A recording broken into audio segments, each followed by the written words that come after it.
Sino yun? Hello sis! Hello? Sino na plus? Ayan na, si Caesar. Ayan. Kamusta? I'm fine, thank you. Kayo? Eto, okay. Ito, kasama natin si... Hi there! Ang ganda-ganda naman. Akala ko sino. Akala ko sino bata, oh. Oo nga. Ayan. Pakilala po natin muna ito si ang ating admin din ng 4S, bali sister ko, ayan, nasa UK. Ayan, Sister Lynn, greet ka muna. Bakit ka muna dyan? Okay, hello everyone sa mga nanonood o sa mga nakikinig. Hi, Naan! Hello, 4S members and admins. Sana nakikinig kayo at nakikita niyo naman yung mukha ko. Okay, tama na. Hindi ko alam. Ang 4S, ba't mo 4S? Greet ko na. Hello, 4S. Okay. Wala name talaga? Wala, marami sila eh. Yes, oo. Kay Pops, kay Kuya Pops. Ayan, oo. Bigalas ko nga kanina. Medyo na-late na ako. Ayan, kwentuhan mo naman kami dyan. Talaga na nagko-coffee, ayan. Nakatulog siya, ginisip pa namin. Ayan, salamat. At ayan, nandyan si... Puro tayo, power girls. Puro tayo girls dito, nakakatuwa. At mga artists.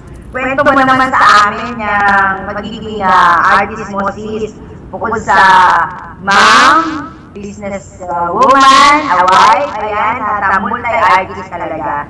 Ano ba yung mga, ano mo dyan?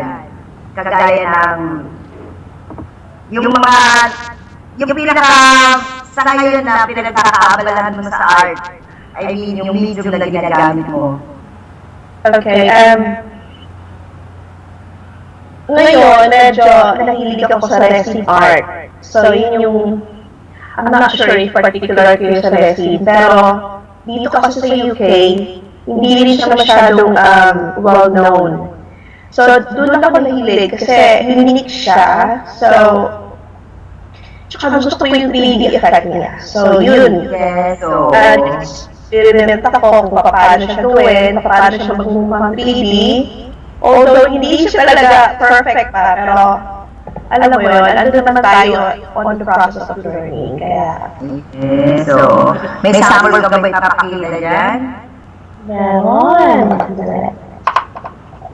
Okay, at first, nag-paint ako in canvas, in a small canvas. Yan, yung London,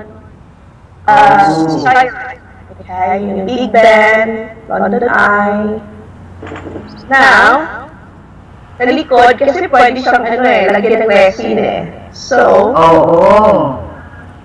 siya. Yan, ayan yung nakikita ko sa YouTube, yung parang may yung ang pinaka-resin. Parang by layer siya nilagay. Oo. Ano yan, parang liquid glue, di ba? Parang epoxy, oo, parang gano'n. Oh, yun. Ano yun, halimbawa gusto kong gumawa yan, ano yung bibiliin ko? Di ba chemical yan? Meron naman nabili. I'm not sure sa Philippines, pero medyo nagigit may layer. Yan ang ganda. So, dito wala siyang all kasi hindi ko pa siya nilagay. Tapos nag-decide ako na maglagay na lang dito. So, yan, halimbawa yung ganyan. Any idea? Kasi di ba, meron naman talaga dyan na yung mga maliliit na artworks talagang pumapatok, di ba? Madaling business, I mean, madaling benta kasi easy, ganun. Oo. According sa isang artist collectors ko, gusto niya mga maliit. Kasi dahil wala siya space para ilagay yung mga artworks na kinukolekta niya. So gusto niya lahat, ganun kaliit, para at least ma-display niya lahat. Yun yung isang reason. Pangalawang reason, mas mura siya. Kasi less, diba, less materials yung gamit mo, hindi masyadong maaksaya sa paint, yan, resin. So, balak ko rin someday, gagawa ko ng mas malaking canvas. Kasi ngayon medyo walang space, kailangan ko talagang may sarili. Ano yan sis? Hindi siya nababasag? Hindi. Para siyang plastic. Wow. Wow, oo. So, I think mag-search kayo just about resin, yung ano lang. May napanood nga ako kaya lang hindi na ako nakapokus dun sa pag-aaral eh. Nakapokus ako sa panonood kasi ang ganda. Ang galing lalo yung mga napanood ko yung puro koy.